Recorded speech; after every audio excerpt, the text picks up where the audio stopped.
Chilling tales for dark nights.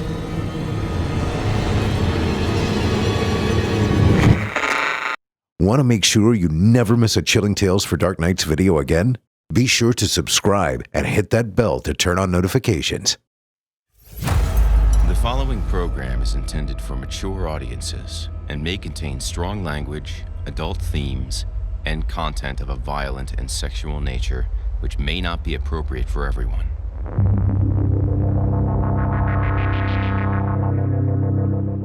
Welcome, listener, to the horror hell. If it's the darkness you seek, you won't be disappointed.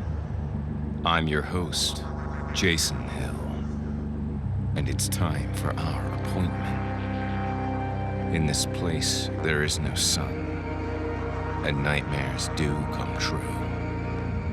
Here, instead of shadow falling, the shadows follow you. Consider getting comfortable before the air grows colder. Prepare yourself, if you dare. Come, inch a little closer. If darkness is what you're after, seek no more, your search is through. You haven't found the darkness, traveler. The darkness has found you.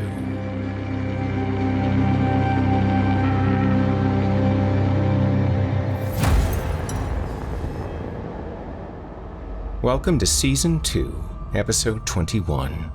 I'm your host, Jason Hill, and I'm thrilled you could join me tonight. You might want to brace yourself for this one, listener, because tonight, authors Laird, Barron, and Soren Narnia are taking us beyond known worlds, deep into the blank portions of the map, to the strange places beyond the nightmare frontier. But keep your wits about you, because here, there be dragons. You're listening to the standard edition of this program. If you'd like to show your support and enjoy ad-free versions of this and all our other episodes, as well as hundreds of tales from our audio archives dating back to 2012, visit simplyscarypodcast.com and click Patrons in the upper menu to sign up today to get instant access from our friends at Chilling Tales for Dark Nights. Thank you for your support. Now, allow me to escort you to a place where the sun dies and nightmares come to life, where those who seek the darkness need look no further. Welcome, listener, to the Horror Hill. You haven't found the darkness. The darkness has found you. Our first story tonight comes from that dark master of audio horror, Soren Narnia, who will take us beyond the stars and further still. From author Soren Narnia, I give you Lake.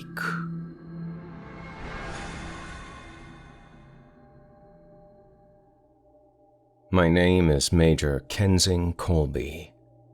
On December 2nd, 2056, I set out alone from the German space station Air Guys in a gray-class single-seat locator, headed toward the Bessarabia sector to complete a brief recovery mission on Teltron.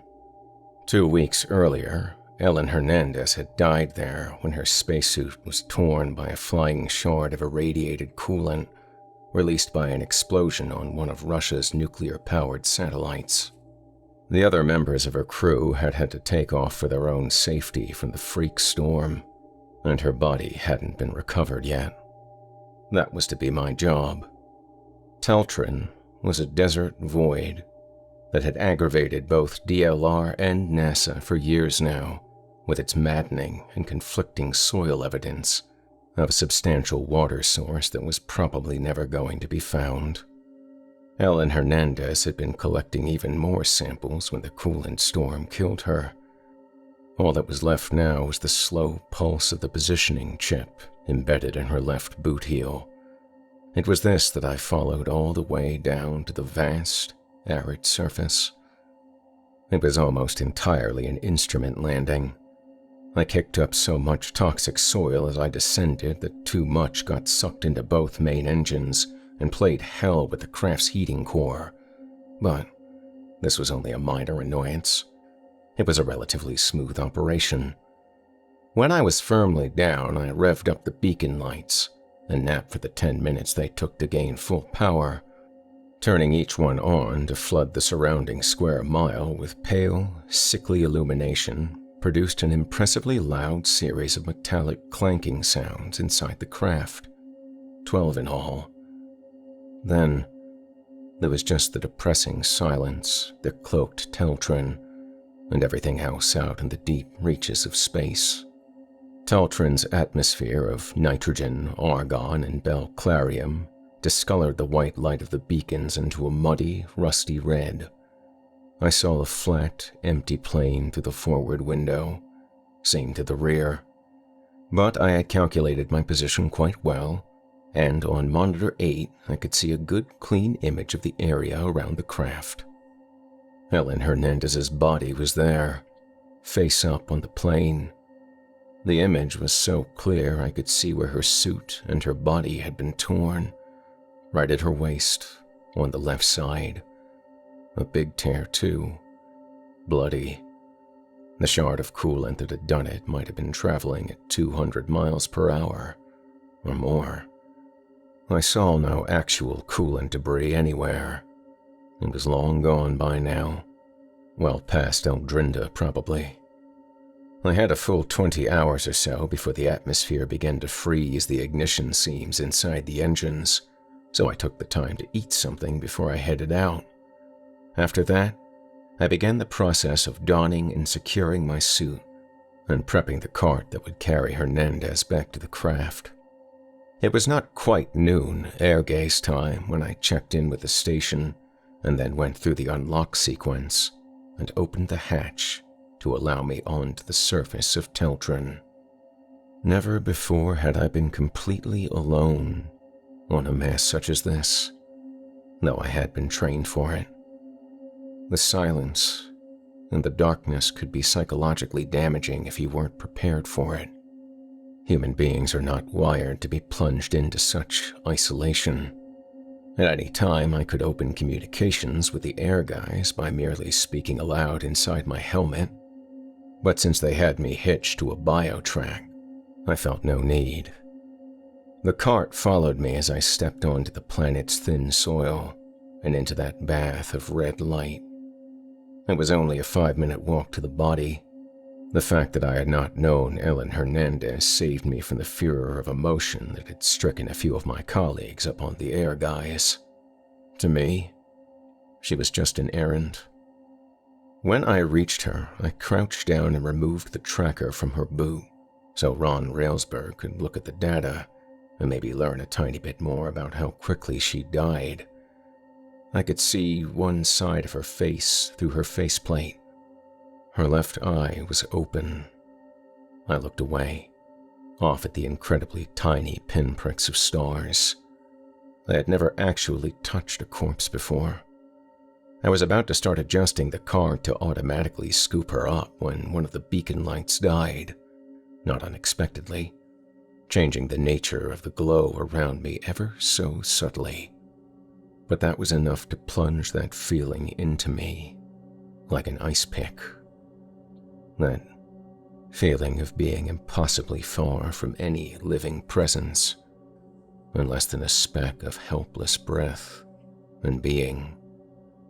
It was like waking up in a coffin, and it only lasted an instant before up went the mental wall that blocked out the scary reality of the moment.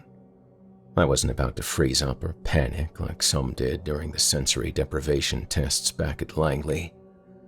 I noticed something in the distance, at the very, very edge of the beacon's light's reach, the point where that red glow dissolved into nothingness.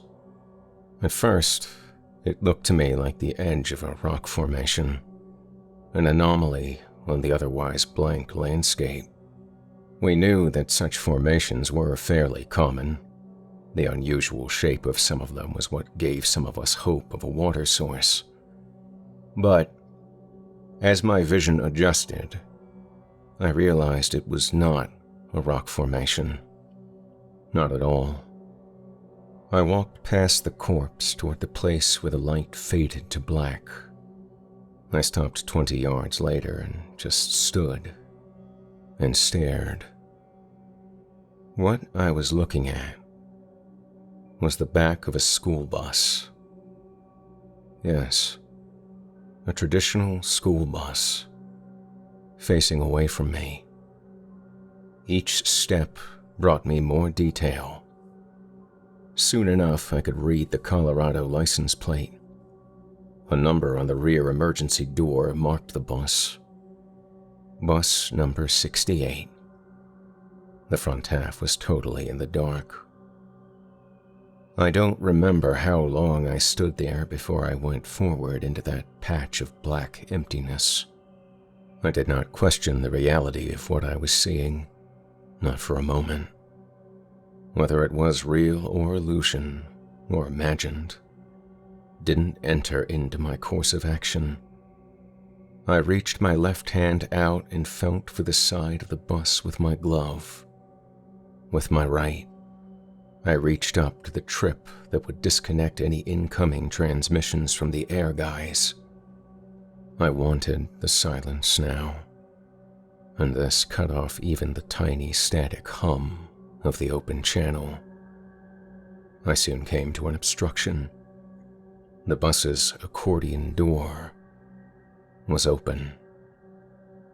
I ran my glove over the glass and positioned myself where the steps would lead me up and in, but it was a long time before I climbed them.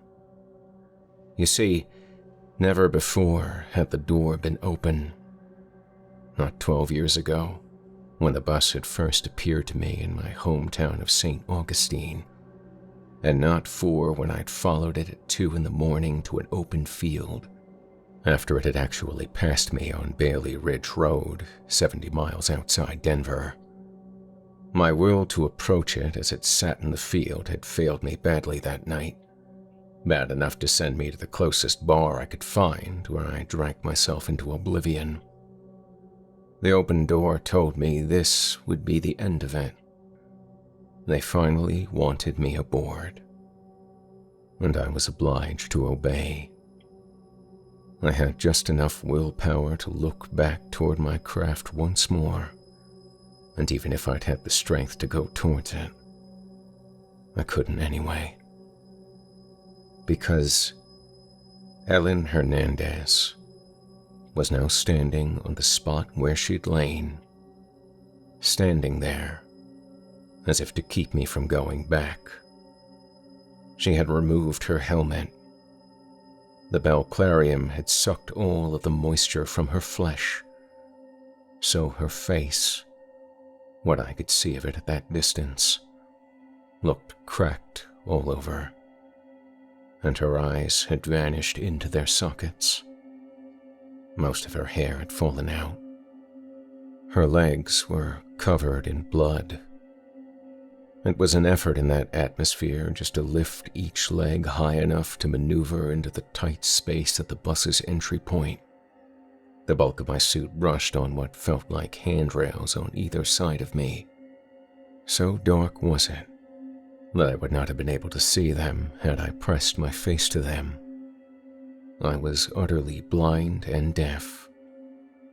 But then, when I turned my body to the left upon ascending 2 steps, the red glow of the distant beacon lights showed me the silhouette of several heads of human beings sitting on the bus's seats. 14 of them there were. They did not move. Many of the seats were empty. They wanted me to be among them. It was time. I took a few steps forward. The 2 silhouettes at the back of the bus were clearest. The light brushed sides of their faces. I sensed rather than saw a head turn slightly to watch me pass. I steadied myself by touching the backs of the seats. A few feet from the end of the aisle, I maneuvered clumsily onto one of them. I sat towards the edge, facing the front. Across the aisle were the obsidian outlines of two people, who I felt were staring at me, eyes invisible. Had they reached out to touch me, I would of course have gone mad. I was 20 years old when I caused the accident that took all of their lives, and the drivers, who hadn't been much older than I was. A quarter of a century ago now, it had been a day trip for them, an outing from the senior center on Ronstick Road where they passed their quiet days. None was under 70 years old. I'd cut the bus off in my Honda as I was trying to pass a slow-moving sedan in the rain. It had all happened in an instant. I never saw the bus swerve and then overcompensate, sending it onto the shoulder and then across the opposing lane toward a drop of 40 feet beyond a rusty guardrail. I had driven on, assuming I had merely caused a bit of a jolt. It was only later that I learned what had become of them. Their day trip to Lake Edmund had been the last of their lives. I never told anyone, what had happened. I'd even managed to pass NASA's psych evals, maybe because it took years of the guilt to sink in so deeply that it never left. The Kensing Colby before that day and the one after were two very different human beings. But this wasn't enough for the people on the school bus. They wanted to stretch my suffering out across the decades. After 5 minutes, maybe 10 of sitting there, insensate and numb, I felt we were moving. The bus had begun to roll forward. We were going somewhere. I closed my eyes and leaned back against my seat. It couldn't properly be called terror, what I was feeling. Instead, my conscious mind had finally detached from the desire for self-preservation entirely. I lost all awareness at one point and fell into a dreamless abyss, much like they told me hypersleep would be like. When I awoke, nothing had changed, except that through the front window of the bus, I could see a deep band of blue in the sky, telling me the impossible, that we had traversed thousands of miles of dead terrain and were on the other side of Teltrin now. That vast blue band brought out the silhouette of those sitting in front of me, as well as the driver, who kept both hands assuredly on the wheel as we rolled forward at 15 or 20 miles per hour. Time spun out. Once every few hours, we went past a rock formation, a strange slope that broke up the void. At its brightest, the blue band brought enough light into the bus that I could see my gloves. And finally, some small details of the faces of the old couple sitting across the aisle from me. Their eyes were riveted directly forward, their haggard faces without expression or expectation. And so we drove, and drive even now, ceaselessly, across Teltrin. I suppose time has never actually moved, and no one will be coming down from the air guys to rescue me. Ever. Sometimes the total darkness returns completely for what feels like days at a time. Sometimes the light is there. I see new features in the landscape through the windows. But while the scientists of the air guys still have a dim hope of finding a water source here, those on the bus will never find the one they sought 26 years ago. Twice the bus has stopped entirely, and I could just make out the driver poring over a road map, as if he had lost his way, perhaps growing more and more frustrated about Lake Edmund's whereabouts, not understanding why reaching it is impossible. I intend to meet my fate honorably and have no intention of ever rising from my seat. I'll wait for as long as it takes for some final act to kill me mercifully, or at least give me a glimpse of a future beyond space, time, and torment.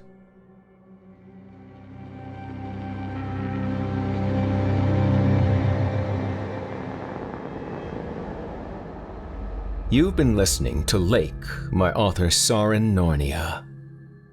I guess no matter how far or fast you run, the dead will always follow.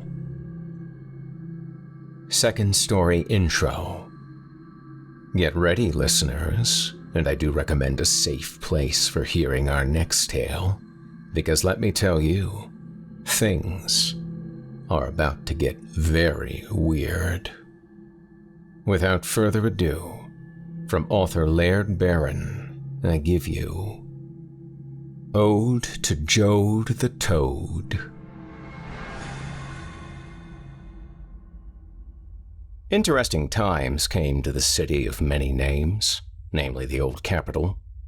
King Minji's bastard son, Larry, mounted the throne on the second Friday of the month of the dead, 9 days of state mourning after the old king succumbed to advanced years and white-hot iron shoved up his ass. Long live the king.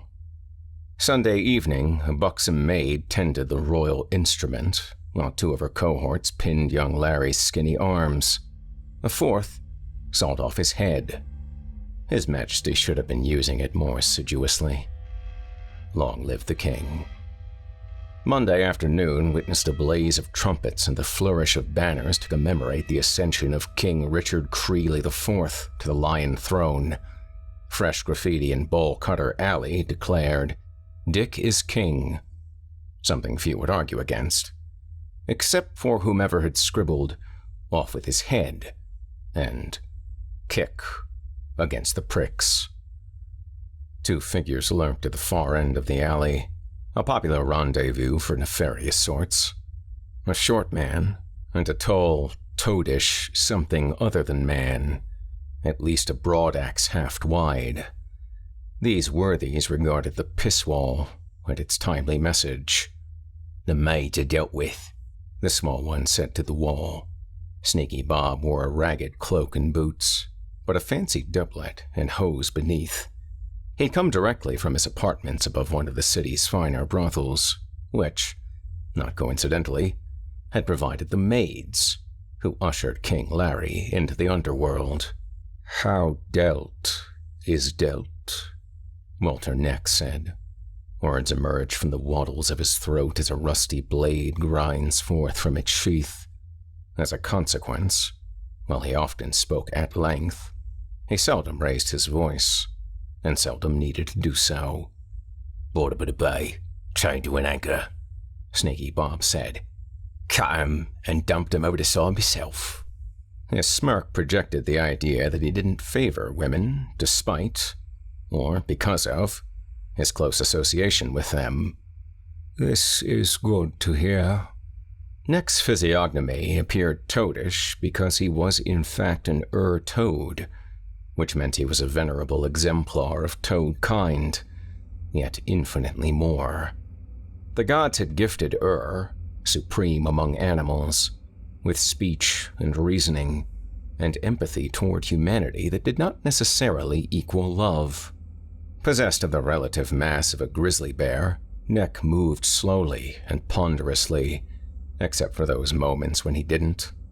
He favored a moldering black coyote pelt, skinned from Prowl, king of the coyotes, and horrid cork boots of amphibian leather, though he required neither furs nor boots. He also carried a notched khopesh forged from a petrified slab of wood, equally unnecessary unless he wished to fell a small tree or quarter an elk, which he sometimes did. At the moment, he regarded his human companion and waited with patience honed from eons of cautious observance. Were as savage as any beast. Humans were masters of treachery. One could never be too safe around a man, especially a man who despised his fellows. Many hands made light work of a coup d'etat. Sneaky Bob's mitts had gotten particularly dirty. He'd arranged the most intimate details of the royal assassination and several others that followed. High Lords decreed the time and place. Bob had selected who and how. Meanwhile, Walter Neck's task in the grand scheme of political reorganization was to resolve delicate personal matters, mainly overseeing the severance of certain employees. Bob was the last name on Neck's list. "I pray the Seneschal is satisfied." Sneaky Bob referred to the king's right-hand hatchet man, Seneschal Geld. The Seneschal owed Sneaky Bob a knapsack of golden lions for services rendered, which meant, as the Seneschal's agent in this matter, Neck owed Sneaky Bob a knapsack of golden lions. Forebodingly, there was neither knapsack nor gold on Neck's person. "The kingdom is grateful for your sacrifice." The Toad's thin lips' smile broadened. He rotated his unnervingly prodigious cranium to orient upon his tiny compatriot. "'Twas nothing," Sneaky Bob said, between one breath and the next. He was nothing. Come rosy-nippled dawn, Neck expelled shreds of a raggedy cloak, fancy doublet, and hose into the gutter of Eyeball Passage. This alley bored into the mountain's spine. The mountain carried the city upon its back. Stalactites oozed evil rainwater. Friezes depicted leering amphibian horrors, exceedingly toad-like, that once dwelt below. Primitive tribes of men carved them, and worse. Wind gusted through the alley.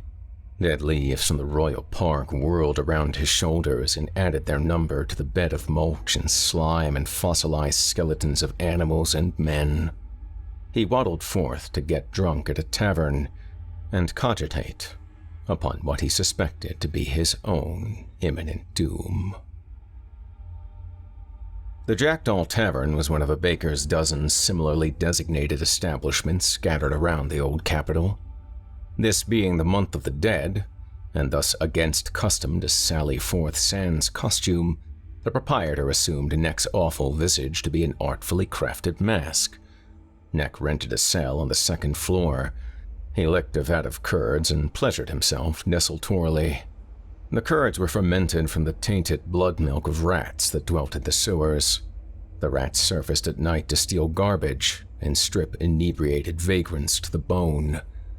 Neck was old as the measure such things, perhaps old as rocks and trees measure such things. He recalled but fragments of his voluminous history. Had his existence always been so squalid? He committed an array of dirty deeds for meager pay, hatchet jobs, murder, mayhem, skullduggery, prostitution. He made a terrible prostitute. His bidder's organ followed its own star, and Neck was down to mate whenever the opportunity presented itself. Alas, altering sex taxed the toad, and he usually went into hibernation upon accomplishing the deed. He squatted before a minor altar to Joad, patron deity of toads great and small, and other, less savory creatures of the bogs and swamps.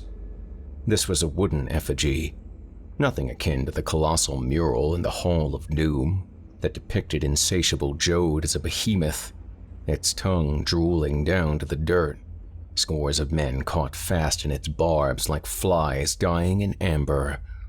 Not a popular deity, to be sure. Hours burned away as Neck stoically awaited word from Seneschal Geld as per his instructions. The two had met in the flesh but once. Many years gone by when the seneschal swam with the little pollywogs at the court of good King Minji. Oh, how times had changed. A man of Geld's current status did not treat personally with mercenary scum, lest it be by dead of night and in the presence of numerous heavily armed guards. Therefore, Neck anticipated contact with a trusted emissary of the seneschal, i.e., a professional murderer. That's how the Great Web and its functionaries worked. One man to arrange assassinations, and then to murder the assassins. Another man to liquidate the first fellow, and a third to take care of him. Where would it all end? With a knock on the door and an envenomed dagger stabbed through his slow-beating heart, is what Neck suspected. Seneschal Geld preferred loose threads to be snipped. The powerful always did. Shadows of clouds moved against the window. The gray gloom of his niche blackened at the edges and curled inward until only the last trace of light glimmered in the pitiless rhinestone eyes of the idol. Where will it end indeed? The altar of Joad whispered from many directions at once. That voice, like the creak of sun-whitened leather, sounded as familiar as Neck's own. For you, it ends in a pot of bubbling oil and seasonal spices, unless divine providence intervenes. Have you been keen? Have you said your prayers? I haven't heard from you since that sticky incident with the Croatoans. Neck had been neither keen nor faithful. The only prayers he'd attended were those of his victims, who occasionally babbled for mercy before their pitiable souls were snatched into the underworld. He also attended the gurgling of his bowels, where damned souls occasionally simmered and stewed. You've done it now. The oppression of Minji had grown intolerable. Neck quoted the sentiment of nobles and peasants who chafed under the old king's increasingly burdensome yoke. But why now, small fry? May as well ask why a man peels a scab. It's an impulse. You're no man.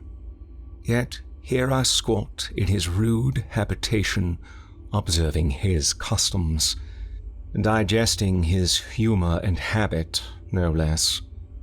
Thanks to your meddling, the kingdoms of men shall endure naught but woe.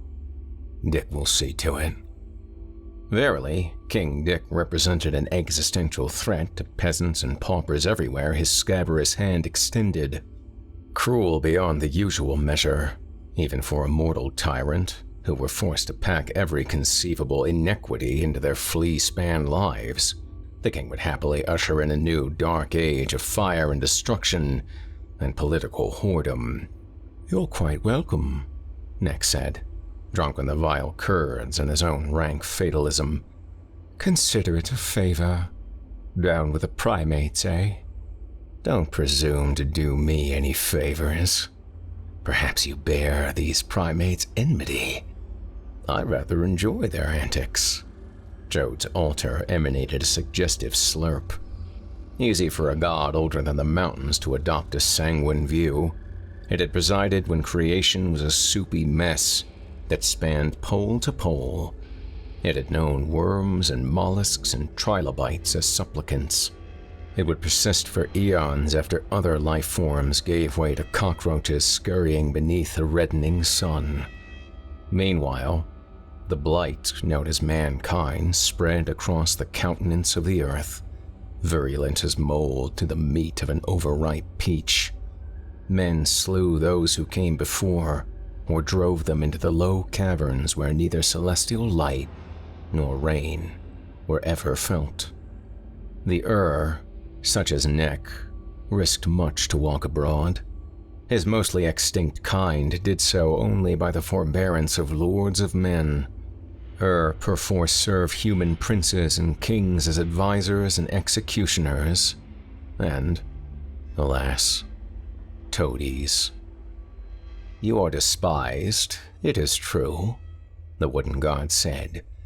Those who know their history fear you. Those who know you fear you. hate you. Even Geld. Especially Geld. Especially Dick. If they only knew how little they know, Neck said to the altar, to himself. A coal ignited in his belly, dull and dim, then rapidly brightening to the incandescent heat of a torturer's best iron. His eyes teared, and for the first time in epochs, he heard the north wind sighing through the reeds of his distant home estuary. He smelled the brine of tidal water, and he smelled green bird shit. The altar fattened on liquid darkness and his misery. Long had Neck harbored greedy phantoms of inconsolable yearning and pitiless regret. Long and longer had he suffered guilt and self-reproach like perpetual festering wounds. When you were voiding your bowels in eyeballed passage this lovely morn, did you perchance hearken the clink of a mostly dissolved vial as it vented from your nether port and rolled into the gutter? I fancy Bob carried a bottle of scent. My innards smell quite pleasant, I trow. Bob did not carry a bottle of scent. Bob carried a vial of rare and deadly poison called a sanguine dream eater, several drops of which he intended to spice your curds at the first chance. Few natural poisons or venoms upon the gods' good earth could affect the constitution of iron-gutted Neck.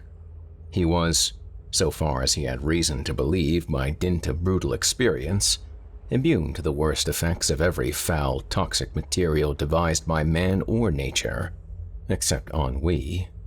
Indeed, when aroused, he exuded a toxic slime capable of inducing a hypnogenic state, nausea, and death. Victims reported an orgy of phantasmal imagery prior to their demise.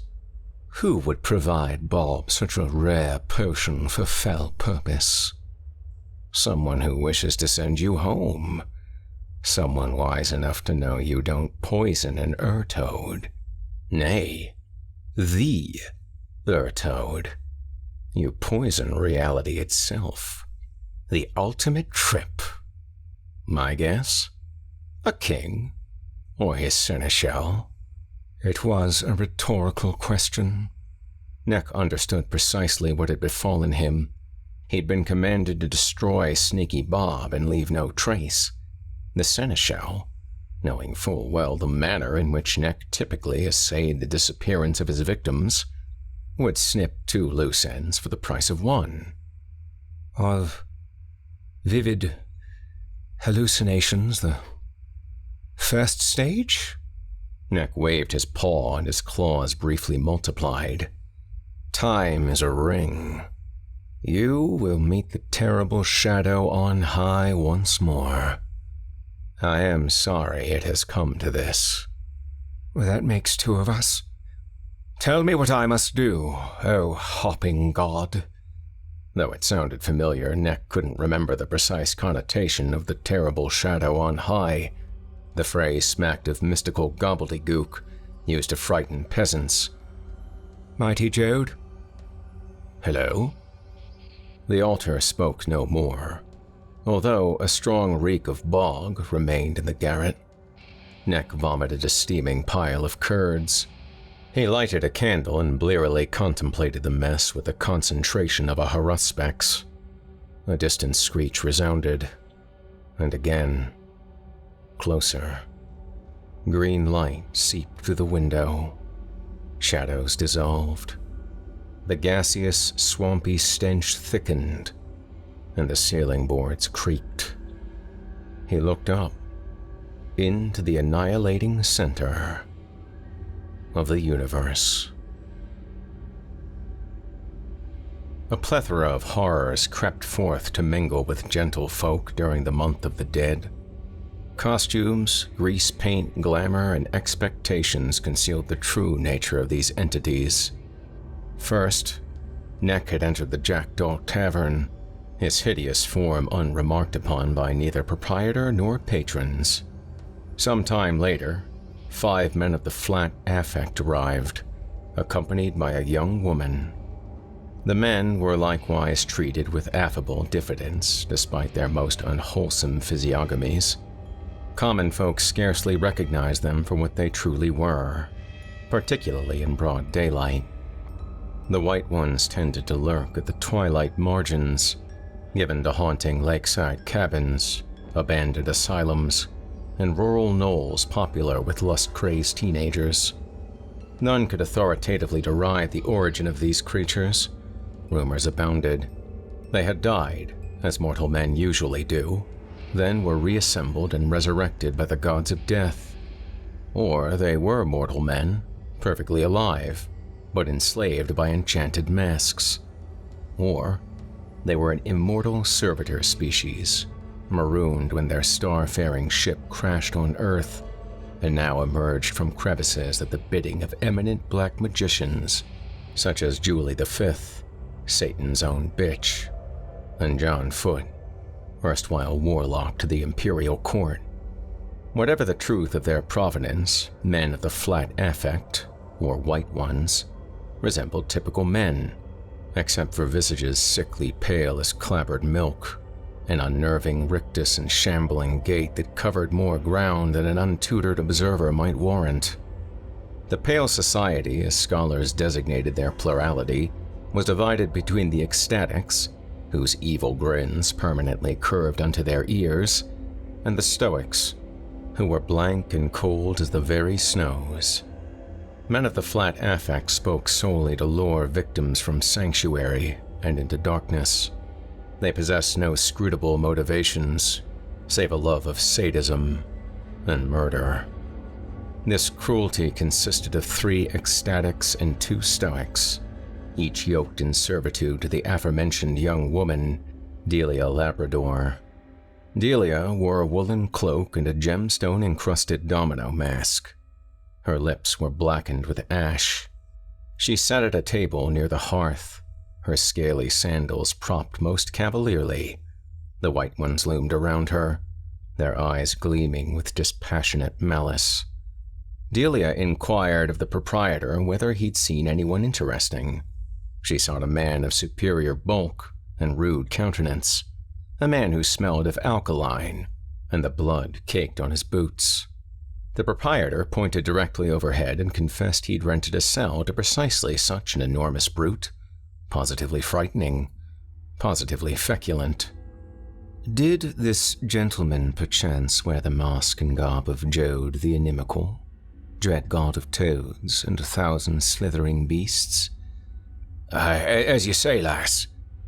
I am infinitely more experienced than these rosy cheeks suggest, she said.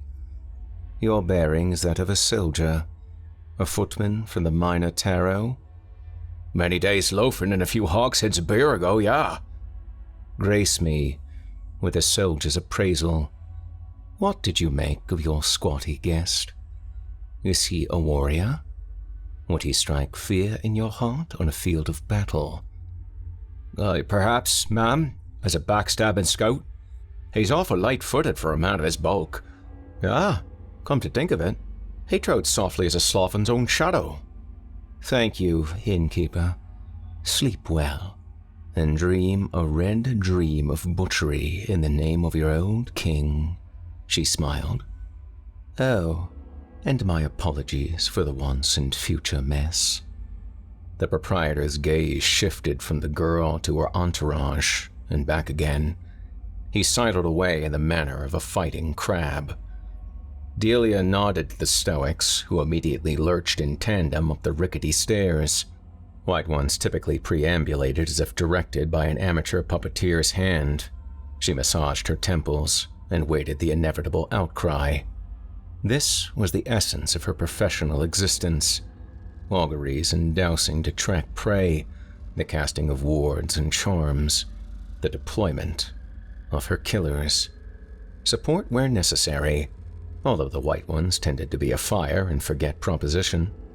Sick them upon a victim and profit.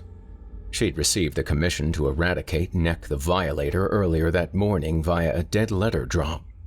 The commission, labeled an emergency, did not enumerate Neck's offenses, many of which were common knowledge to the denizens of the city's underworld, or whom longed for his death. It would have required 10 men and a boy to tote such a scroll. Nor did Delia give a rotten fig. Neck represented an exorbitantly lucrative contract, and nothing more. Her beasts were fearsome, but few living creatures could withstand the attentions of the White Ones. The cruelty she'd wrought was exceptionally formidable, and would make short work of the Toad, his reputation notwithstanding. For an exquisitely pregnant interval, nothing perceptible happened upstairs. Then, blood welled from ceiling planks and dripped onto the table, spattering her sandals. The ecstatics cocked their heads and regarded this phenomenon with intense diffidence. Time passed and more blood dripped, but the Stoics did not return. "We'd best see what's keeping your brethren," Delia said with a strained nonchalance. In an abundance of caution, she donned 3 extra murder rings, each set with a death's head gemstone attuned to a particular medium of slaughter.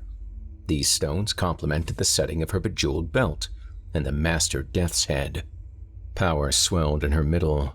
Power crackled in her delicate fists. The servitors preceded her, naturally.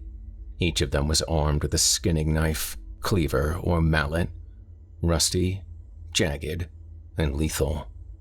Once, at least 70 or 80 years ago, a wealthy, albeit naive patron inquired how a nice girl like Delia became a black magician.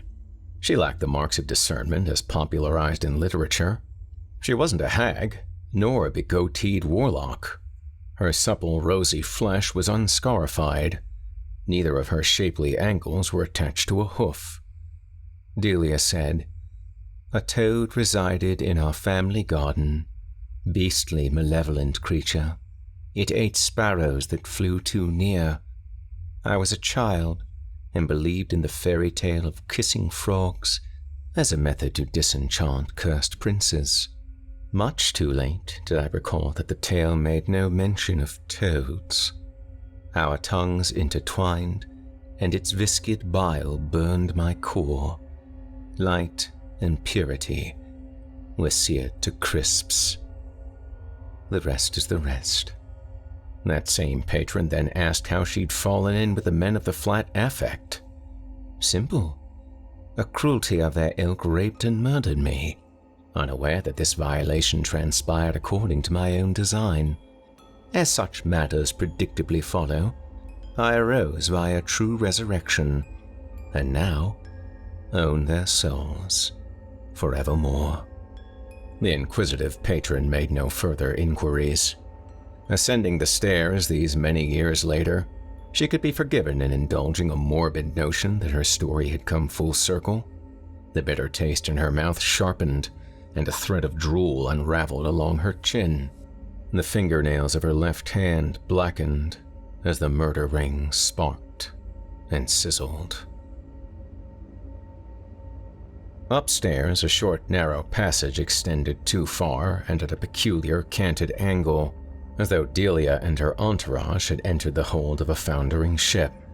She glanced over her shoulder. The stairwell fumed with an aqueous green glow. Her breath caught. Her reactions lagged heartbeats behind the languid unfolding of events. She experienced variations of this nightmare on numerous occasions. A pitiful insect, trapped in a globe of stiffening amber, while a scarcely imaginable doom approached to snuff her life. The second door on the left was ajar. Its opening brimmed with unnatural darkness. Stars and planets and capes of celestial dust could have swooped through this slice of void, so deep, dark, and cold. No glints of stellar fire winked from within, however. Delia had studied eldritch portals and the 11 grimoires of revulsion, compulsion, and repulsion. Such ruptures contravened physical laws of material reality and spanned immense distances as causeways between worlds, between galaxies. Some wormholes cored even farther, crossing into the great dark, where flesh and brain represented provender for the sleeping dread. In either case, to cross the threshold was to court severe peril. The ecstatics flew off their feet and into the void. Minnows, yanked by the hook and line of a cosmic fisherman. She initiated a sign of greater warding. Too little, too late. A terrible force, like constricting iron bands, crushed her arms against her sides and shot her at velocity into the bottomless pit. Frigid wind shrilled. Her tears froze against her cheeks. She comforted herself with mantra, "I have known death and resurrection." And she fell, blinded in the darkness. "I have supped the black milk of the Gorgon and uttered her profane ululations." And she fell. "I have bent the will of the White Ones to my own." And she fell. "Julie V kissed my sandal." And she fell. "John Foot is my bitch." And she fell. Delia had memorized 23 greater and 39 minor signs of celestial malice. 6 names of demon kings quivered the tip of her tongue. None of these could save her, for she sensed her patrons were beyond communion. Consumed with mindless fear, she could utter naught but an inchoate cry. The sensation of plummeting ceased, instantly, seamlessly. She caught her balance, opened her eyes, and beheld the bland confines of a typical inn chamber, albeit marred by a pool of coagulating blood and the missing street-side wall, which gave way to a panorama of slimy, towering mandrake and giant ferns, instead of shit-filled gutters and shit-spattered buildings. Mist oozed over beds of variegated moss. Birds warbled and chattered. Insects whirred in endless, stinging hunger. They clouded the surface of a sluggish river. She inhaled the rank humidity, tasting ancient bark and hints of spoilage. Here was a verdant hell of hermit philosophers, a reeking, fecund Everglade, primeval as the fang of a dinosaur. This Everglade did not reside in any civilized region of the Empire. Civilization, so called, was loath to suffer the existence of a man-eating garden within its confines. She beheld no sign of her erstwhile companions who might protect her against lurking predatory fauna. Had they dissolved during transit? Or, scant difference, vanished into the gullet of a prehistoric reptile? Whence the sticky pool of blood? Thinking more clearly by the moment, she decided that moving away from the scene might be prudent, as scavengers and carnivores alike were certain to converge. Delia walked and walked parallel to the river, traversing hummocks and half-submerged logs, avoiding quicksand and fetid pools swarming with sickeningly large mosquitoes. The fate of her entourage became apparent by and by. She spied the mangled corpse of a stoic dangling from the boughs of a mangrove tree. A crocodile lazily chomped on the smirking remains of an ecstatic. Bits of the others lay scattered from hell to breakfast. Likely sufficient disparate pieces to reassemble her slaves into grisly patchworks given a fortnight or so. Their kind was nigh indestructible, although they could be severely inconvenienced by the usual methods. Unlike the White Ones, she would not regenerate if reduced to a spool of guts and remnant fingers. She moved a trifle faster. The white disk of a sun hung motionless behind its veil of clouds. Reality distorted here. Time moved as slowly as the blood within the terrible lizards who drowsed in the reeds. In due course, she emerged to behold a delta. Brackish water slopped near her toes. The water curved away into a milky haze, its expanse dappled by the breeze. Several crocodiles, more enormous than the specimen who'd eaten her death slave, blazed upon the delta, bloated logs decorating the tidal grounds of a ruined mansion. Neck has imbibed a dose of sanguine dream eater. She picked a gnat from her teeth with a knife-like thumbnail. That is the only explanation. It is also the worst explanation. Where she'd landed was no more important than when. Dream Eater came in a dozen flavors, each more esoteric than the last. All varieties were capable of damaging the imbiber and his or her personal reality, but as a bonus effect, sanguine Dream Eaters scorched holes in the very fabric of space and time as it existed within the dreamer. Thus, the wormhole and his prehistoric jungle destination. She'd gone backward in time thousands, perhaps tens of thousands of years. The poison's nature also predicated a dreadful intimacy. The surroundings would undoubtedly bear personal relevance to Neck. No one ever truly escaped his or her own provenance. The great toad spawned here, she said. Eons gone by, he frolicked in this stew as a merry pollywog, not a twatting care in the world. Thanks to his carnivorous predilections, here I tarry. Do you not recognize your own home? She snapped her head around and saw nothing but tall grass. Either her inner demons whispered in a chorus, or the dark power spoke to her on the wind. She regarded the ruins and their guardian lizards. Many years had passed, and the mansion's dereliction was severe, so she but slowly twigged to the voice's insinuation that this was her childhood abode. You penetrated the membrane, her inner demon said. Your blood, your marrow, your animating force commingled with Walter Neck's effluvium. And not for the first time. Behold his paradise and purgatory, for it is your very own. Enough! Delia made a ward against malignant genius loci and supernatural possession, and silenced the voice. She slashed a thick sapling with her flinty nails, and it toppled. She forged the narrow delta channel, probing ahead with her impromptu staff. The nearest albino crocodile caught wind of her scent and hastily flopped into the water. Such a luxurious mansion in its heyday. She wandered its marshy halls, ceiling open to the heavens. Father had been a moderately wealthy freeman.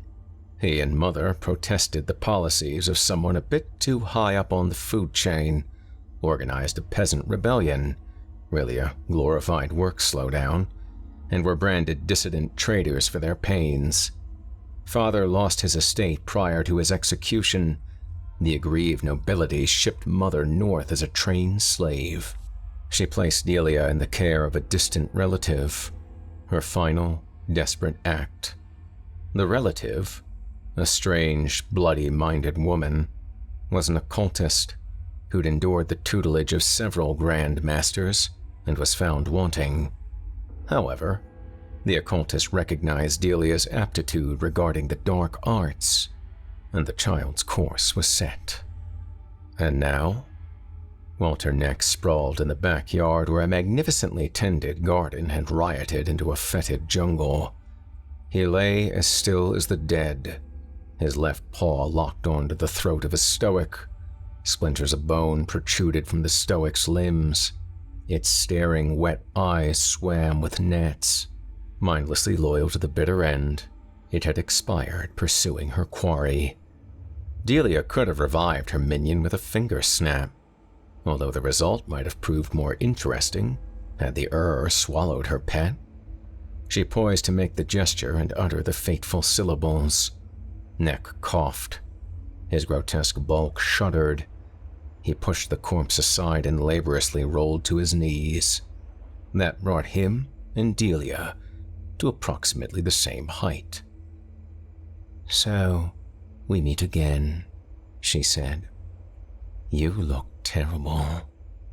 He glared at her. Says the goth chick with a lazy eye and bad makeup. His breath was a pungent cocktail of half-digested carrion, hot offal, and poison. And that voice. We can't all be silver-tongued devils like Rabbit Abbott. He knew she was right. It pained him nonetheless.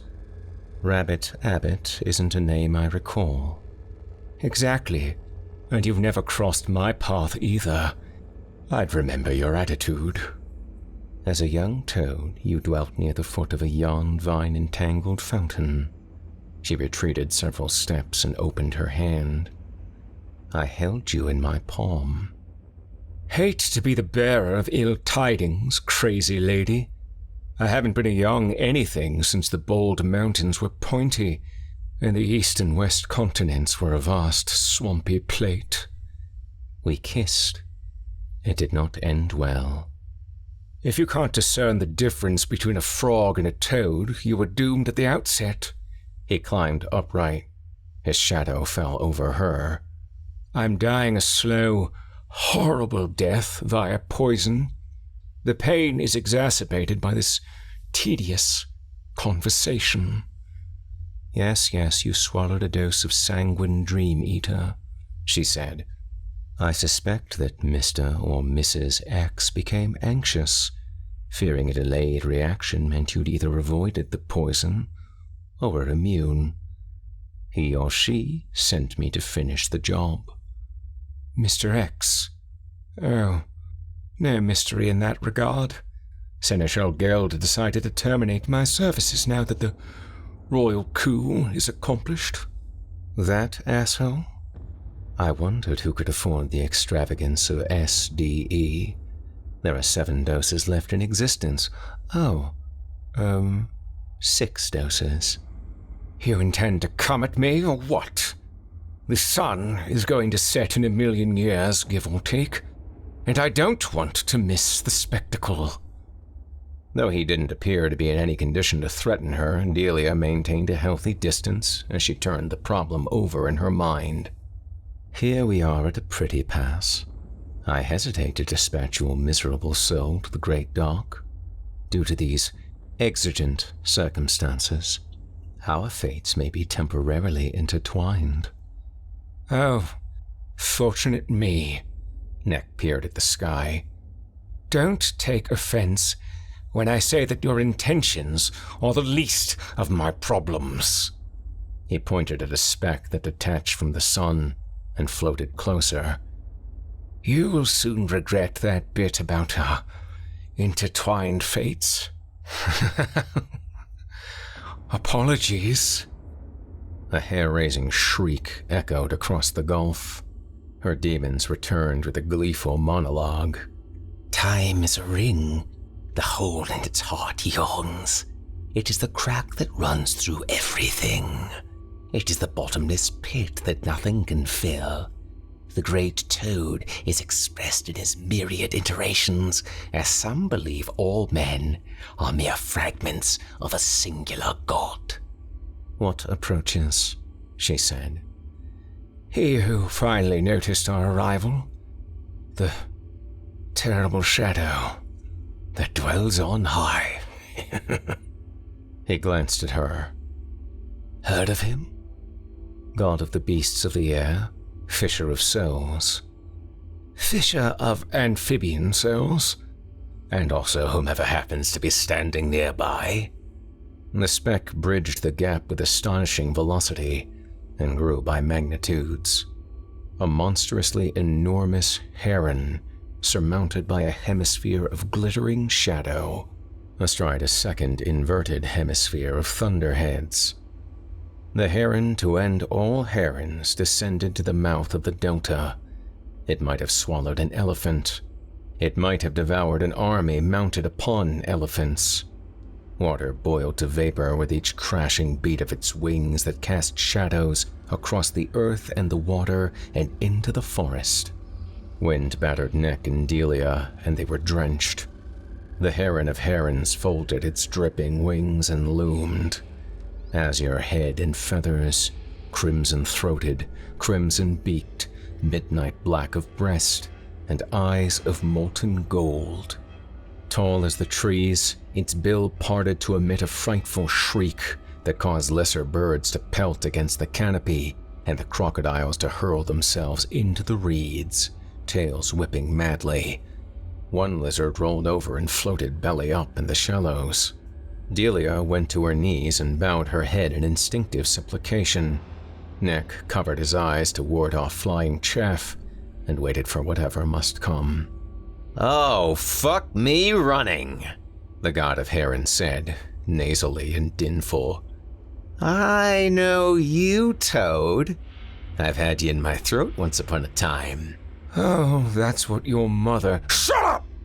Be-warted imbecile!" The Heron raised his voice, and the blast was bonfire hot and rich with blood and righteous bile. "Let me recount our history. I speared your feckin' sire with my bill and drank his nasty juices until naught remained but a warty sack. My mate, Agatha, feasted upon the rancid innards of your dame. We romantically gazed into one another's eyes as we gulped the vast ochre strings of eggs that were your embryonic siblings. We gorged ourselves upon the pollywogs who fled in vain beneath the mossy sludge of these ponds. Made it a game of hide and seek, in fact. How many regulars could I shish kebab at once? Loads. But you foul, poisonous, feculent turd on legs. You caught in my throat as your glands oozed a hypnagogic poison, not unlike the sanguine dream eater I sent upon you now. Your squamous, vile hide choked me, and I spat you into the world. Good riddance, says I. Then I curled into my nest for 25 winters, shitting explosively, while regurgitating a belly full of hapless lesser glade dwellers as I succumbed to a febrile dream of unlife. Neck wiped the Heron's spittle from his misshapen dome and waited for the trees to cease swaying and the roiled waters to calm. Aloysius, either eat us or fuck off back to your stump. Aloysius, god of herons, the terrible shadow that dwells on high, Bloody Bill, and 100 others, shifted his head side to side. I would, dear slimy brute, yet I dare not. You are a piece of meat wriggling beneath my invidious talon, but you are also an aspect of dread and awful Joad, whom I'd rather not offend. His claws are long. His tongue is longer. As for the semi-mortal, she is human. Worse, she reeks of the White One's unlife taint, and it riles my gorge. Agatha ate the little shits like Turkish delight, green goddess help her. What does he mean, you're an aspect of Joad? Delia still bowed, spoke sotto voce to Neck. Neck said, the Heron's fearful presence is a purgative of the subconscious. Memories return to me as if gaseous bubbles long suspended in muck rise to the surface of a lake. It sounds correct, although fog remains. I am diminished from a previous life. Greatly diminished. Hurrah, she said. Are you a toad dreaming you're a god, or the ass end around? Her demons hissed, whether in rage or delight, she couldn't tell. Nick, you gorgeous devil, all becomes clear. You've likely died 1,000 deaths, only to reincarnate anew, albeit with your original form and vestigial memories. You exist as a broken mirror exists, each shattered shard reflecting within its frame of reference, yet an inviolate piece of the whole. We might yet quit this backwater oblivion. Oh, to what purpose? The king desires my hairless stick.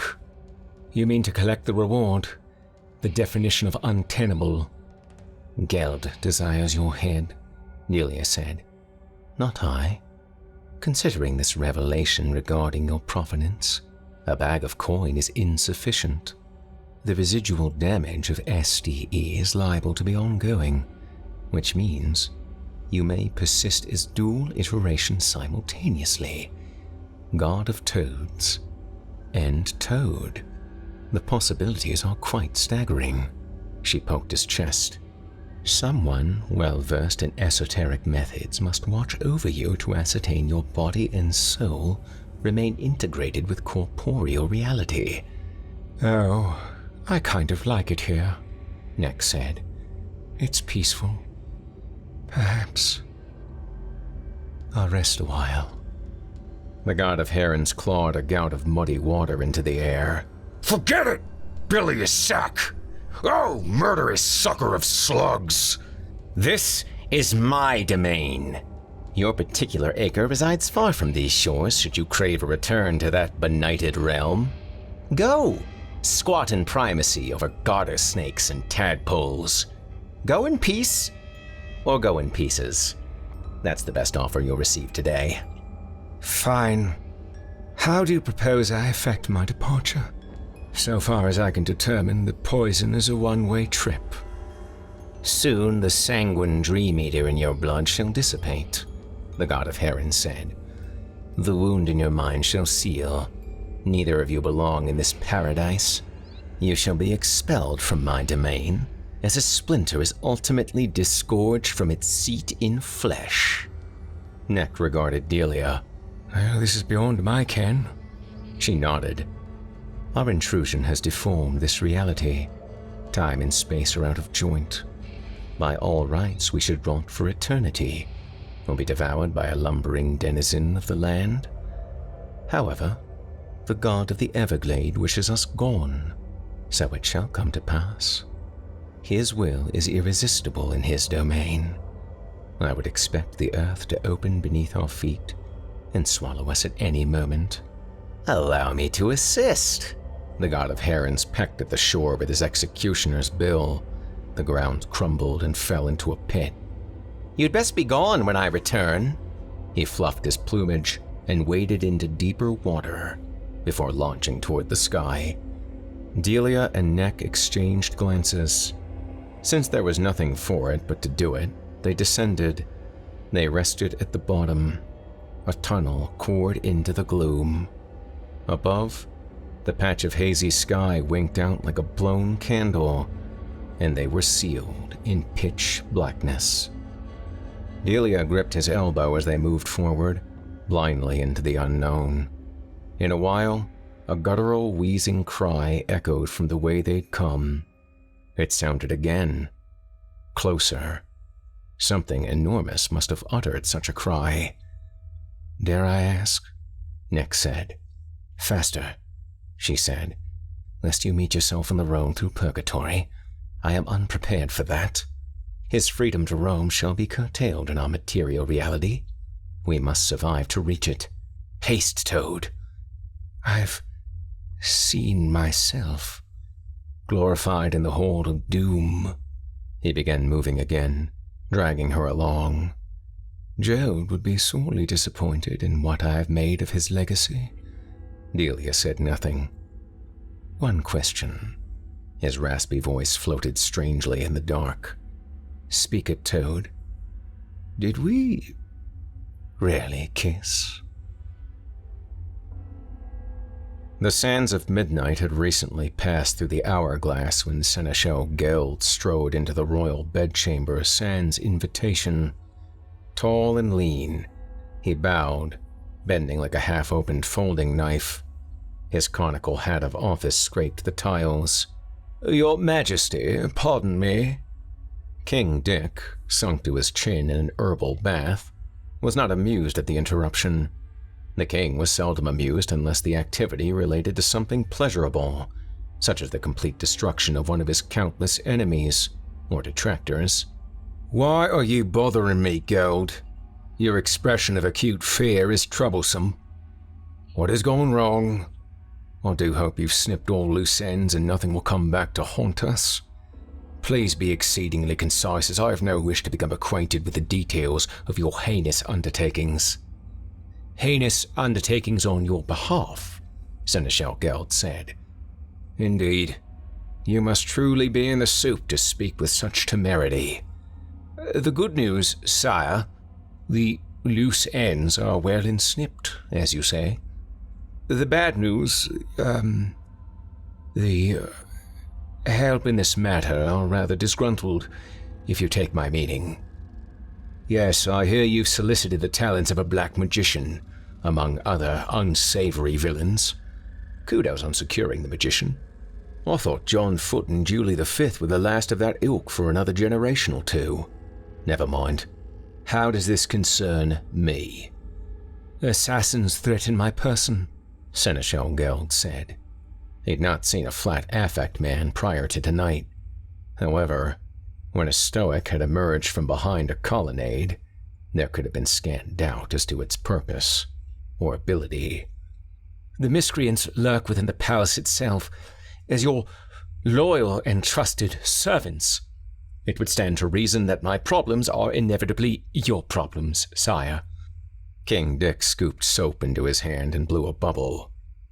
Dear Geld, as of this moment your position is vacant. Hie thee into town and take lodgings wherever you deem fit. Wait for the herald to announce a call for candidates. I'd say a 10-day at minimum, perhaps a fortnight. If your head rests upon your shoulders at such time, please be welcome to submit yourself with the other applicants.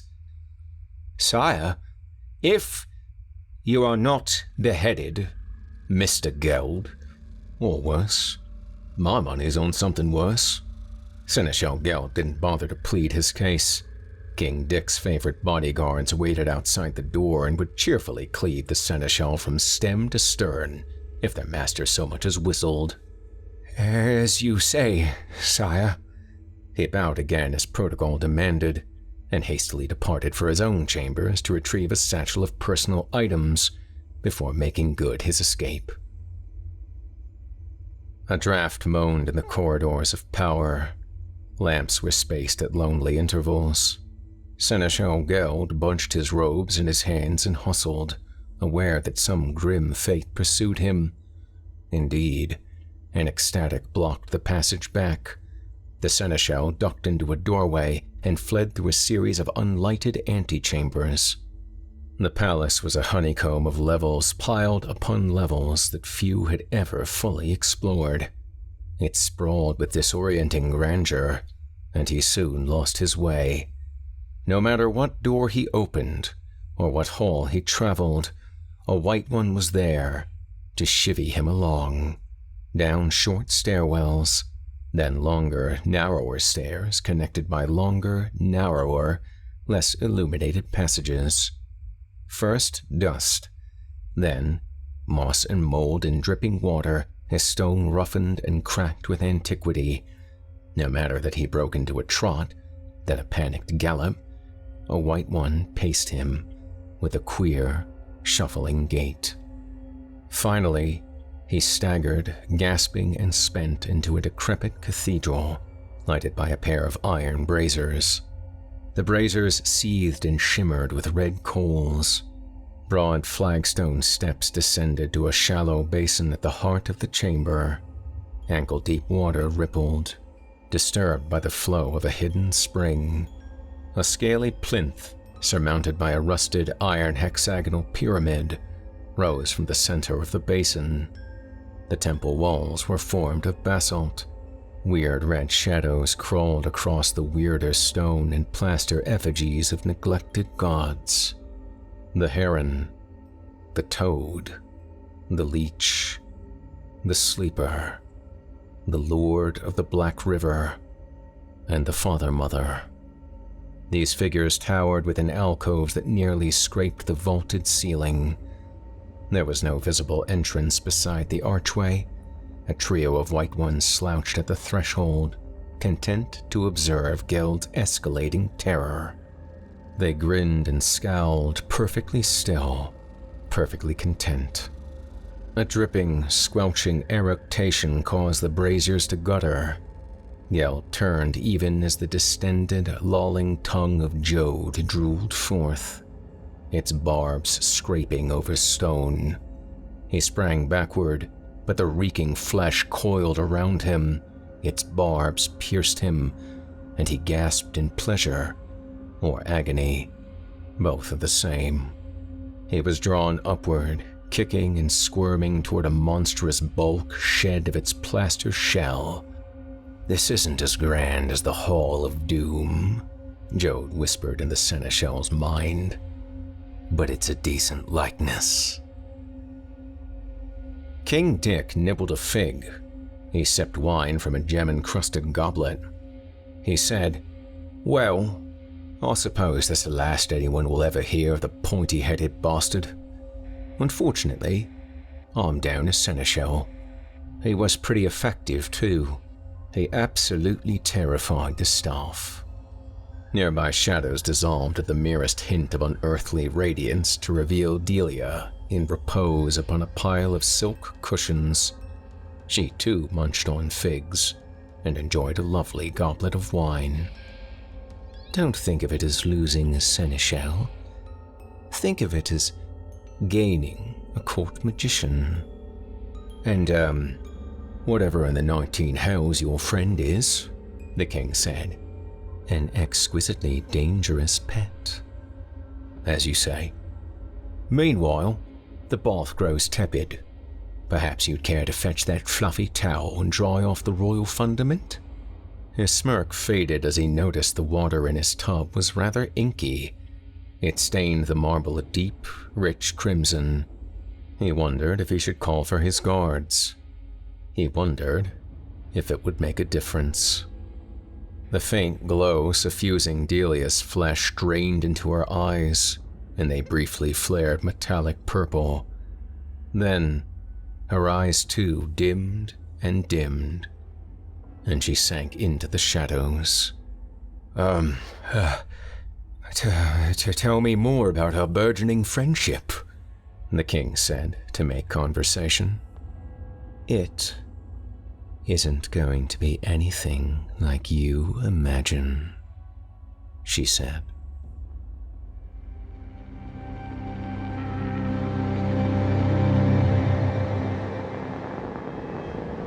You've been listening to Ode to Joad the Toad by author Laird Barron.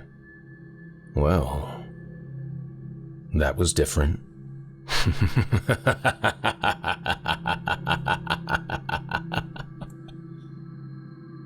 I'd like to personally thank you for joining me for this episode of Horror Hill. Don't forget to tune in again next week, when I yet again regale you with a handful of tales to terrify, plumbed from the most depraved depths of the human imagination. Tonight's episode featured tales from the very talented Soren, Narnia, and Laird Barron. Lake was written by and brought to you courtesy of Soren Narnia.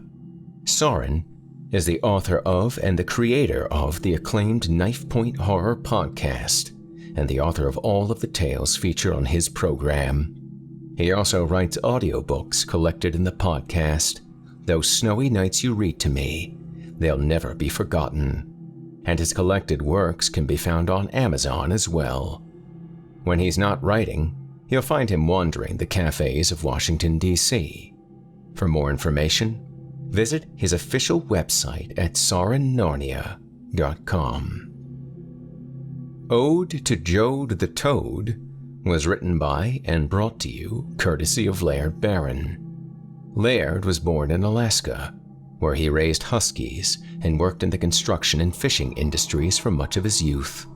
He is the author of several short story collections and several novels, including The Imago Sequence and Other Stories, Swift to Chase, and Blood Standard, and his work has also appeared in many magazines and anthologies. A multiple Locus, World Fantasy, and Bram Stoker Award nominee, he is also a 3-time winner of the Shirley Jackson Award. Currently, Barron lives in the Rondout Valley of New York State and is at work on tales about the evil that men do. For more information, visit his official blog at lairdbarron.wordpress.com. That's Laird, spelled L-A-I-R-D, Barron, B-A-R-R-O-N, .wordpress.com. Or follow him on Facebook and Twitter to get his latest updates. If you enjoyed what you've heard on today's program, please take a moment to stop by our iTunes page or wherever else you listen to your favorite podcasts and leave us a 5-star review and a kind word. It makes a huge difference and would mean a lot to me. If you'd like to hear a premium, ad-free edition of tonight's and all of our other episodes, visit simplyscarypodcast.com today and click the Patrons link in the menu at the top of the screen. You'll find yourself at chillingtalesfordarknights.com, where you can become a patron for as little as $5 per month and get access to our entire audio archive dating back to 2012, including past episodes of this program, all of our other shows, and hundreds of standalone releases, all of them ad-free and available to download or stream. If you happen to use Facebook, Twitter, Instagram, or YouTube, you can follow and subscribe to Chilling Tales for Dark Nights there, where you'll get all of our latest updates and new releases and have the chance to interact with us each and every week. You'll find me personally on Facebook, Twitter, and Instagram as well. Until next week, listener, when we meet up once again atop the horror hill for yet another dance with darkness, I bid you good night. Sleep tight, listener, and whatever you do, if you hear scratching at your door, don't open it. The darkness may have found you, but it's up to you to let it in.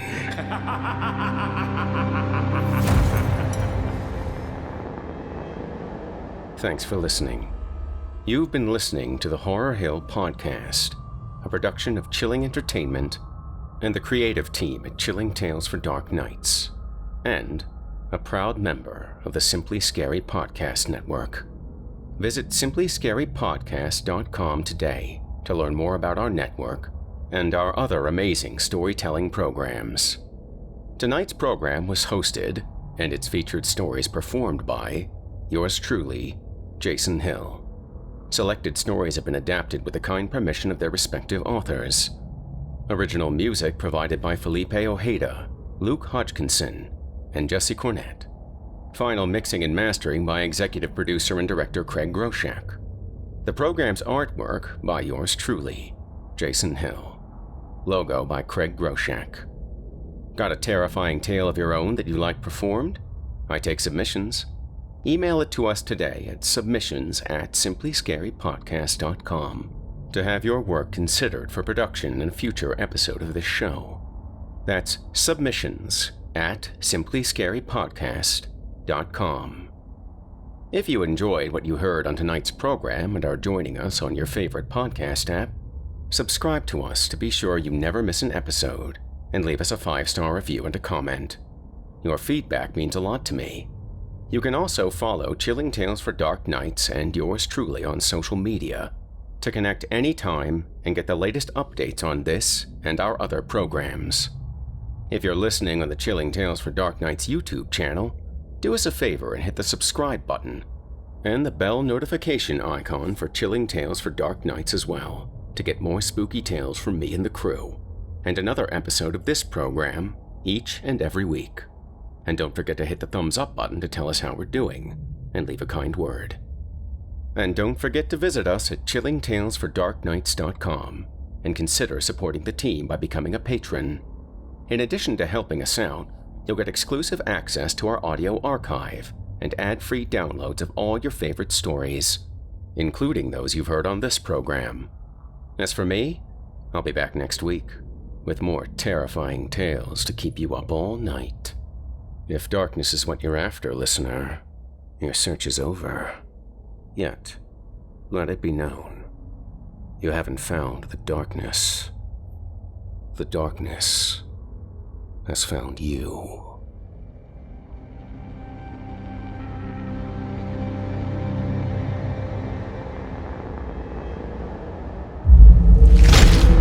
Chilling Tales for Dark Nights.